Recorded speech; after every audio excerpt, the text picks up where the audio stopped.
Welcome to Real Estate Coaching Radio, starring award-winning real estate coaches and #1 international best-selling authors, Tim and Julie Harris. This is the #1 daily radio show for realtors looking for a no BS, authentic, real-time coaching experience. What's really working in today's market, how to generate more leads, make more money, and have more time for what you love in your life. And now your hosts, Tim and Julie Harris. We are back. So I have a question for everyone, and I have to tell you ahead of time that I already know the answer. So do you need money now? Would you love to know how to get free leads with no referral fees? I bet you would. You know, it's interesting as I was writing that title. So Julie writes the content, I write the titles. It's so fascinating to me how many of you listening right now have only been in real estate during an era where it's been so normalized to buy leads, especially buyer leads. Mm-hmm. I feel sorry for you, truthfully. That's the only way for me to say it. You just think naturally that a referral fee has to be figured into every single transaction you do, and it's absolutely not true. The reality of it is that referral fees on any kind, look, an agent-to-agent referral fee, that's one thing. But buying your business from some of these portals and some of these other companies and paying 40% and more for a referral fee is truthfully insane. It's a sign of lead generation incompetence. And there's so many easy, free ways to generate leads out there that you just, I don't know. Look, I'm going to assume that most of you haven't been exposed to a lot of the things that Julie and I teach in Premier Coaching, let alone on this podcast about lead generation. I'm going to give you all a hall pass. Remember those? where you basically, I'm going to say, well, you haven't heard of these things before because you've only been coming up in real estate during this era of buying leads, and the people who you've been exposed to, your office managers, your brokers, your team leaders, they themselves have only been in the business for say 15 years or less. So you're all sort of part and parcel from this, from the same lack of, I think, education regarding the fact that leads are the easiest thing in the world to generate. And you don't have to buy them, and you don't have to give all your margin away. And you can do, obviously you can build a very lucrative business, never having to pay referral fees if you chose to. So what we're going to be focusing on today is one of the core elements that should be, as Julie and I will, teach you guys in our coaching program and our book, Harris Rules. It's the first spoke on your lead generation wheel, which is going to be how to really, truly drill down and get business from centers of influence and past clients. And Julie, you have some stories that you wanted to share with all these guys. Yes, that's right. I'll give you three quick examples, and then we're going to systematize this as best we can on a podcast. Again, this is not coaching. This is exposing you to something to pursue, and then you get the drill down in coaching. Okay, so these are shout outs. Anybody who has business, speaking of agent-to-agent referrals, totally fine, different than buying leads. Okay, so Jenny Wells in Hilton Head, South Carolina. These are all personal elite clients of mine. She moved from Maine to Hilton Head, and so some of you listening don't have a vast center of influence, or maybe not any past clients for whatever reason in your town or your new town.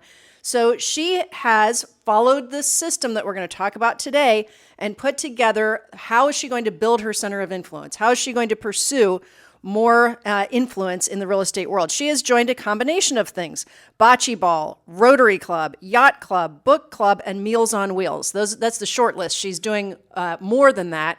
And if you're somebody that doesn't have a vast center of influence, maybe you didn't grow up in the town that you're selling in, then you need to do more than you think. I think it's worth noting, Julie, that none of the things that are on her list of things to do to generate centers of influence and past clients are obviously centers of influence primarily because she's in a new market. Yep. I'm going to guess she enjoys doing all of those things. Indeed. And you'll notice they're also appropriate to her market. She's in Hilton Head. So, of course, there is a yacht club. Maybe if you're in Iowa, you don't have a yacht club. That's Everyone okay. should be adding pickleball to their source of center of influence past clients. I mean, crazy. We're going to have to get our act together on that. We have to learn pickleball. Okay, so speaking of pickleball, you read my mind. Jeannie Adinolfi, avid pickleball player, actually has a court in her yard. Okay, she is on the church planning committee. She does neighborhood walks with friends all the time. And of course, she talks about real estate. That is such a killer way. And she sells in her neighborhood, so why not, right? Yep. Exactly. Okay, and Tammy Irby in Northern Virginia, she has a plan to do monthly dinner parties, all with different themes. She does a different mixture of 12 to 15 guests. Some of them are past clients. Some of them are professional sphere. I think one time she had a mortgage person there. And she's just doing a mix and match, and they have fun. They cook dinner together. They sit down at the table together. These are just some ideas what some of our coaching clients are doing to expand their centers of influence. And so when Julie and I lived in Georgetown, Texas, we didn't sell real estate there. but we talk about all the time going to Orange Theory. We're telling you guys it's an organized workout thing in case you don't know what it is. But we talk about that because of the fact that, we were there to work out and make friends. That's always nice. And we weren't there to generate real estate leads. Julie and I were not working with buyers or sellers. We're out of the real estate business in the selling sense. We're just 100% coaching. And then obviously helping agents join EXP. And we would generate, I don't even know how many leads out of the Orange Theory class that we referred all to primarily our coaching clients. Mm-hmm. So we would generate leads just from going there, and we're not walking in there as Mr. and Mrs. Real Estate, but obviously it's going to come up in conversation, and then we start generating leads. It didn't even take that long. But Look, we weren't going there with the intent of generating leads. We were going there with the intent of working out, but just essentially subconsciously, I imagine, conversations would lead back to real estate. Obviously, Julie and I, love that topic. And the next thing you know, for sure, we're, basically generating leads. And we sold one of the head coach, actually the head coach. Mm-hmm. We referred him out to one of our, other coaching clients in Georgetown, the whole thing. So the moral of the story is if you believe leads are hard to get, then you're kind of blind. You're like the horse with the blinder on. Because here's the thing, and Frederick Eklund, who's going to be a guest on our podcast in June, you guys might remember him from Bravo TV. So he said something once when I had him on the show years ago. He said, Tim, every time I walk out, this is when he was living in Manhattan, every time when I walk out of my Manhattan apartment, I am surrounded by opportunity because everywhere I look is somebody that has to buy or sell or lease real estate, right? There's no shortage of humans ever that need to do a real estate transaction. I want you, some of you guys might see that as a mindset of abundance, and it certainly is, but see it for what it is. Every single human around you forever needs to buy or sell real estate. Not needs to right away necessarily. Some of them are want to. But again, there is no such thing as a human who's not in or wanting to be in the real estate market. It never will be. All right? So get that wrapped around your head. No matter how old you are, you need a home to live in. And maybe it's a home to lease. Maybe it's a home to buy. Maybe it's something to sell. Maybe it's multiple properties. So you, dear listener, were smart enough to get a real estate license.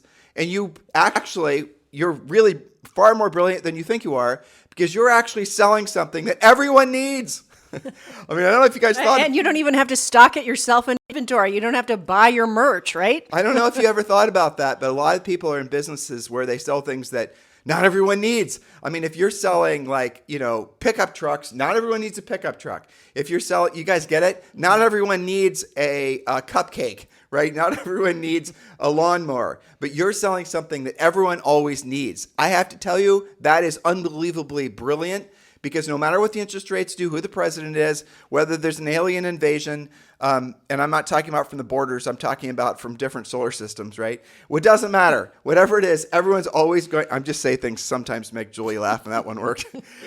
Everyone will always lead back to real estate. And here's the really brilliant part. The market for real estate transactions, the market for the number of people that want to be buying or selling real estate is at a historic high like we've never experienced in the history of the United States. And I'm saying that with 100% confidence because the demographics. There are so many people that are of the age that they need to or want to buy a home. And there's so many people, millions and millions of people that are following them, that are also going to be in the same position sooner than later. You are in the right place at the right time. Stop thinking leads are scarce and give yourself permission to stop spending ridiculous amounts of money, especially on buyer leads. It is insane. It'll make you broke. You'll never make profit from your real estate business. And, I assume at some point you actually want to have some profit so you can go out and, go to the cupcake store and buy a cupcake. Indeed. Very well put. One would assume. Yes. So I know that. You know that. Many of our listeners, and certainly our coaching clients know that. But what does the data show? Well, many surveys have shown that when somebody is making a decision about who they will hire to provide a service, they first ask, whom do I already know? That's 87% of the time. If they don't know someone, they then ask a trusted friend or advisor who they know. Maybe they know Jeannie from pickleball, for example. That's 6% of the time. But only after those two questions are exhausted do they then turn to some kind of advertising, marketing piece, or entering their name on some portal online. Let's drill down on this, yes. Julie. We're going to slightly modernize this. So The research that Julie just shared with you has been around since forever when they started really intensely studying marketing and advertising, which would be in the 40s and the 50s, right? As in 1940s and 1950s. So this is not new information, but it's really important that you understand that. You have to hire a roofer today. And we probably do on one of our rentals, I'm guessing. Indeed. Sure enough. All right, so you have to hire a roofer today. If you know a roofer that you already know, love, and trust, I don't know if you could love your roofer, but I mean, you get They the do a idea. good job. You love them. That's right. All right. You're going to call the same roofer that you've used in the past, right? You're going to do that, and most people do 87% of the time. Folks are going to use the same service provider as they have before. They're going to use the same agent as they have before. At least they're going to call the person. Like Julie might have Bob's Roofing, and he did a great job. But she calls Bob and Bob doesn't call her back, or Bob's too busy, or something gets fumbled. She's then maybe going to go on to the next roofer. But for the most part, people you've used in the past are the people you're going to lean into the most. Now, we needed a roofer on one of our properties in Texas, and Julie didn't know a roofer in Texas, to use this say on that example. So she asked a contractor that we use if he knew a roofer that he obviously trusted, and he did. And so that's how we ended up finding the roofer. That's the other 6% of the time. Exactly. So that's what's really important. You guys get it. So what's going to happen is the first thing everyone does is they go to who do I know? And if they don't know anybody, then they're going to go asking for a trusted friend or referral to get somebody that they know, love, and trust, frankly. Who do you know that actually is a great roofer? But here's what's interesting that's happened with social media is in some cases, so the last group of people are essentially the people that are going to respond to an ad. And it's a tiny percent, almost always less than 5% every time Julie and I've seen this information published anywhere. So in essence, nobody responds to an ad. You didn't get that quite right, by the way. So nobody responds to an ad, or virtually nobody. So social media lives in this middle ground between being a pure ad and being one of the, the percent of essentially what place you'd go for a source for a referral, right? In other words, you don't know somebody. So social media lives somewhere in that sort of happy middle ground, but where you truly want to be is in that first group where virtually everyone makes their decision who they're going to use. Hopefully that makes sense. Well, right. You want to be the one that is that first category. I already know Tim. Maybe I know you because you were my past agent. And if I don't, I know you because I work out with you or because a trusted friend or advisor told me about you, right? And we're not going to get to all of our notes. Julie's giving me the, shut up and let me get to my notes, hand movements. But here's the moral of the story. The notes are always in the show description. They're down below on YouTube. They're everywhere. You can, if you're listening to us, just open up the description. You'll see them. If they get clipped, iTunes does that sometimes. You can pop over to timandjulieharris.com and get all of our notes. Our full, notes are always there. And also while you're there, sign up for Premier Coaching. You can join Premier Coaching now for free. There's 100 to 200 of you that join Premier Coaching every single month. Why are so many agents joining Premier Coaching, and why have so many agents joined Premier Coaching year in and year out? Because it's a proven system designed to work in all markets, all price ranges, and really offers ridiculous, tremendous value. In other words, you can join Premier Coaching today, and you can get full access to the first level of Premier Coaching, including a daily semi-private coaching call for free. You have no risk. We want you to try it without having any fear, realize that it's for you, and then you're going to love it. That's what Premier Coaching is for. So scroll down below, click the link, or you can just go to premiercoaching.com. It's the next natural step for all of you who have become our regular podcast listeners, which is tens of thousands of you every single day.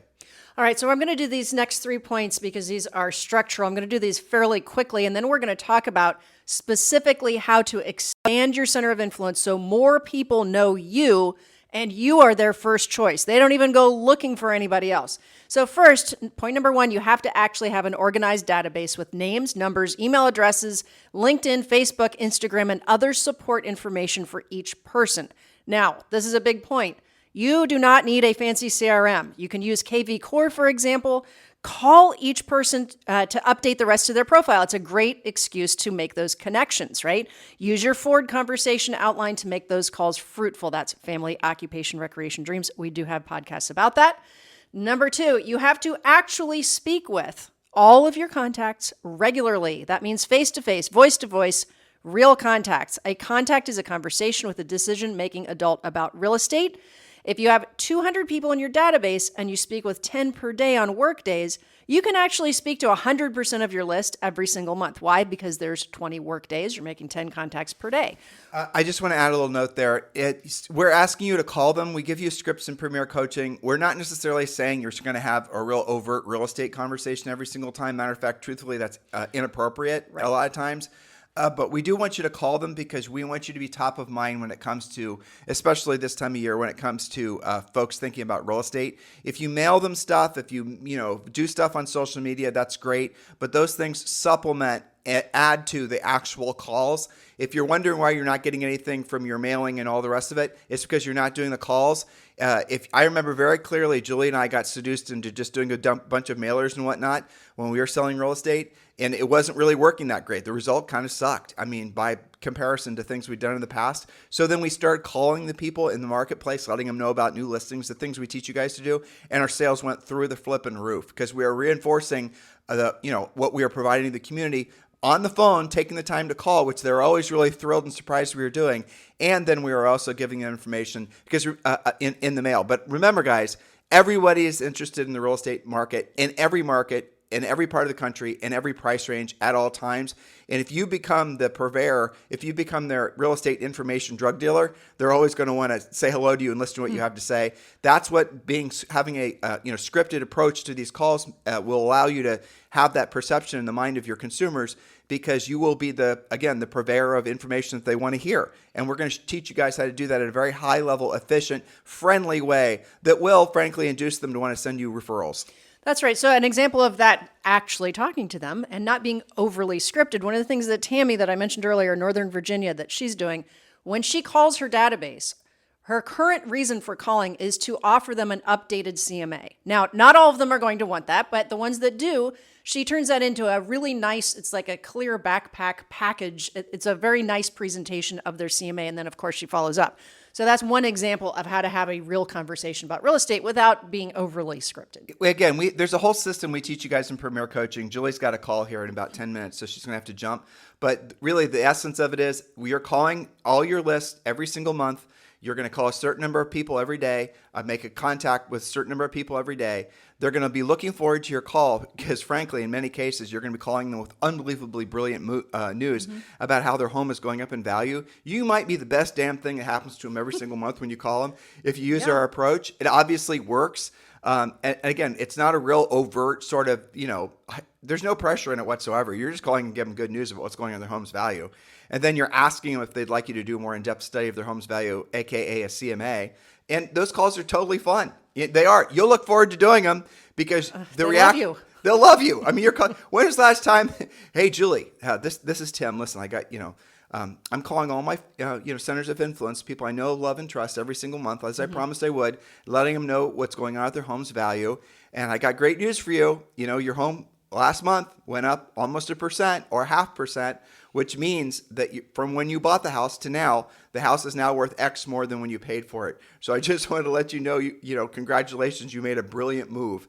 And then let them talk and let them thank you and let them, They might say, wow, thanks. I mean, that's great. Thanks for making my day. Yeah. And then say, okay, great. Well, I'll let you know what's going on. Your home's value at the same time, same place, next month. Oh, by the way, who do you know who's thinking about buying or selling real estate that I might be able to help? And say something like that. And then you will start getting referrals. You will start getting a lot of referrals. So many more referrals for free, referral fee free, right? Referrals fee free. That'll make your head spin. And you won't believe you spent so much money on the, forget-me-not seeds in April and the pumpkin pies in November. You won't believe you did it. Very well put. So we have two categories. We have people who are already in your database who you should be doing these things with, those conversations, those calls, those pop-bys. And then we have another category, which is how to actually make your list grow. Whether you're somebody that's new to the town or you just haven't been that great at this, maybe you're a real introvert and your friend list is only 10 people long. So we have three categories, and I work very hard with my elite coaching clients on this. The first category is first for a reason because you're most likely to do it. That's A, things that you like to do anyway. These are hobbies, sports, arts, working out at the gym, or going on organized hikes. You'll be around like-minded people talking about mutual interests. You're going to use your Ford script. That'll be very natural in that environment.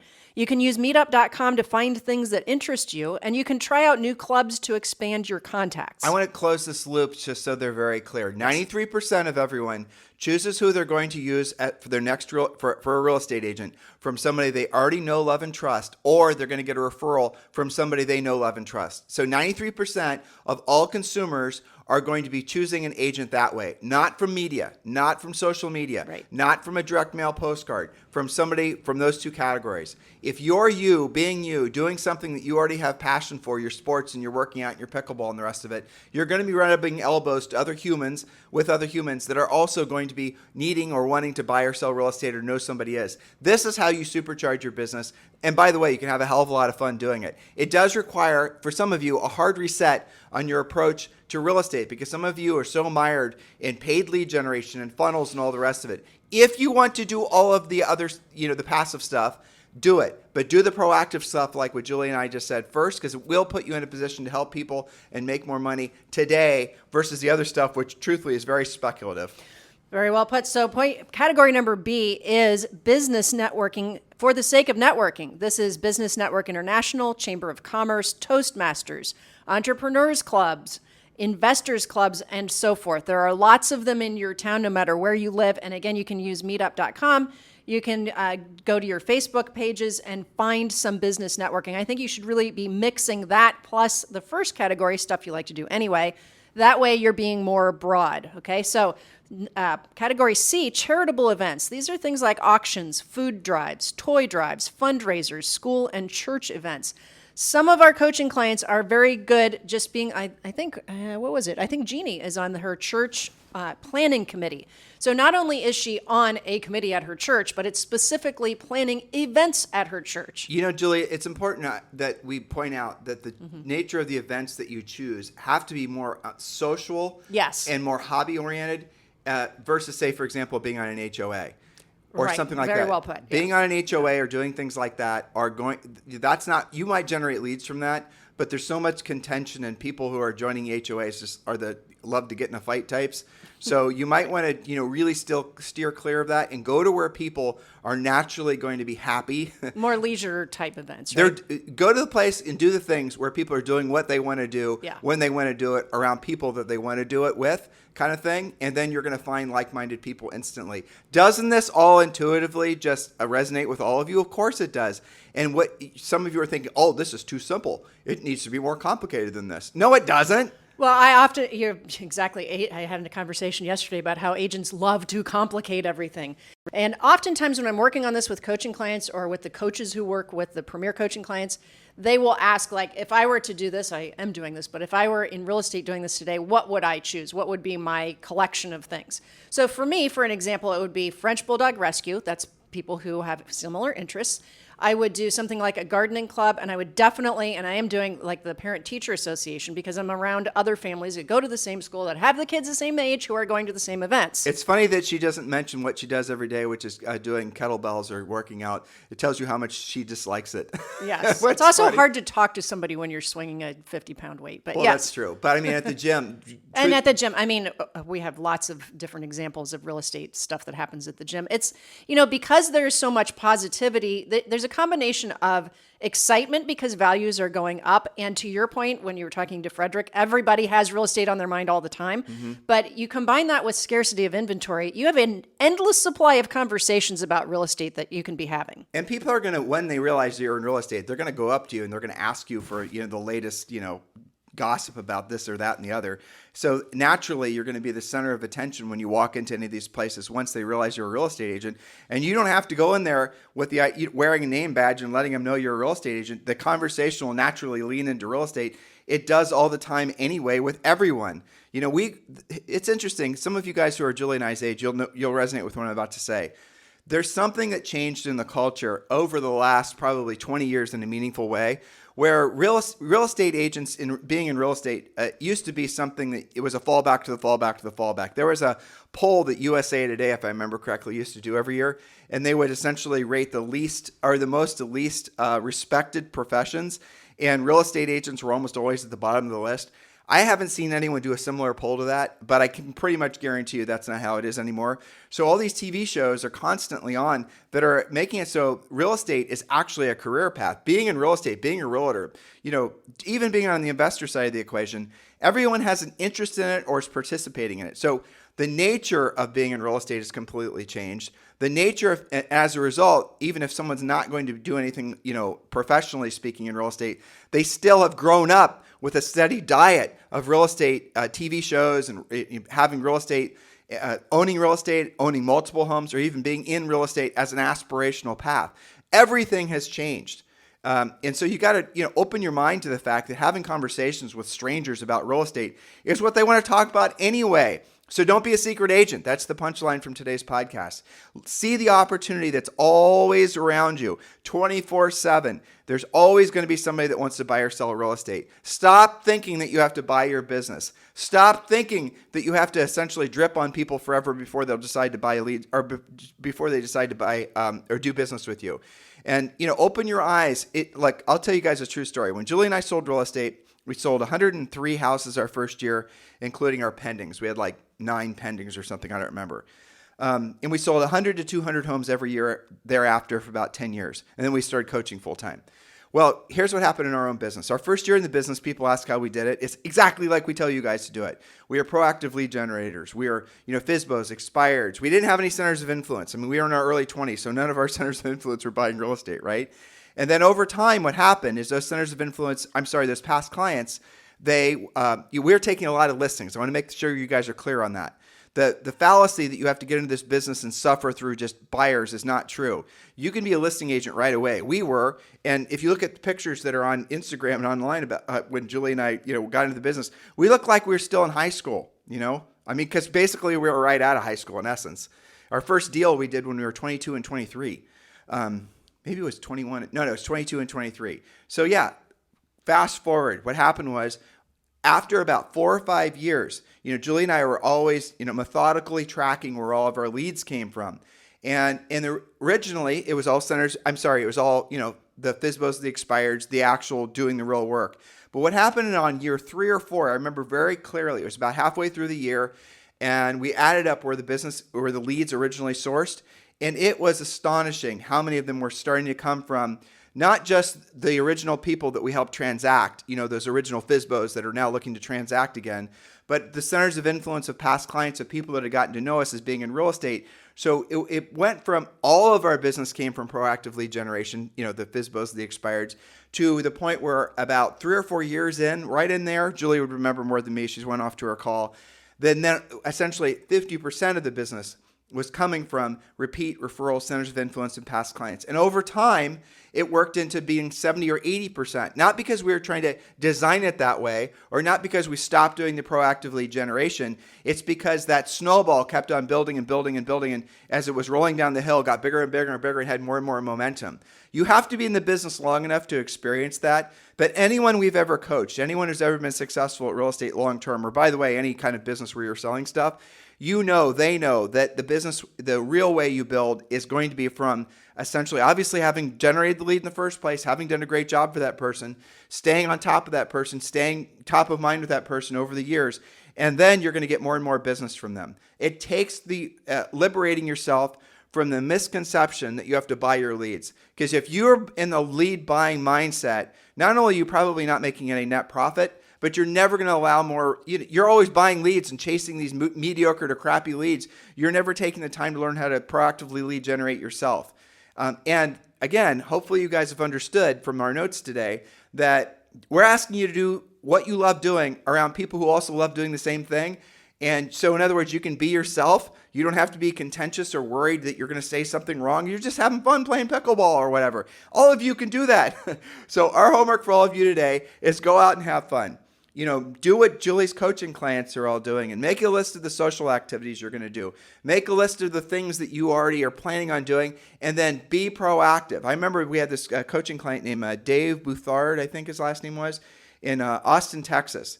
And Julie was coaching him, and he came to the coaching call, and Julie told me about this because he was so frankly direct, and I thought it was funny. He said, no matter what you ask me to do, and I've had coaching clients like this too, all of our coaches have, I'm never going to call a FSBO or expired. And what do you think we're going to say? Okay, fine, don't call a FSBO or expired. So then we asked the question we asked all of you. So what do you like doing? Well, Dave in particular loved to play golf, and he was quite good at it. And so Julie said, okay, so tell me about your playing golf. And he kind of he belonged to 2 or 3 different clubs, and he was spending a whole bunch of time every week playing golf. And so Julie said, okay, so you will play golf, obviously. You're good at it. This is something you enjoy doing. So tell me the people you play with. Well, here's where it got interesting. He played golf every single week with almost the exact same guys. So in other words, he was showing up Monday playing with the same guys, Tuesdays playing with the same guys.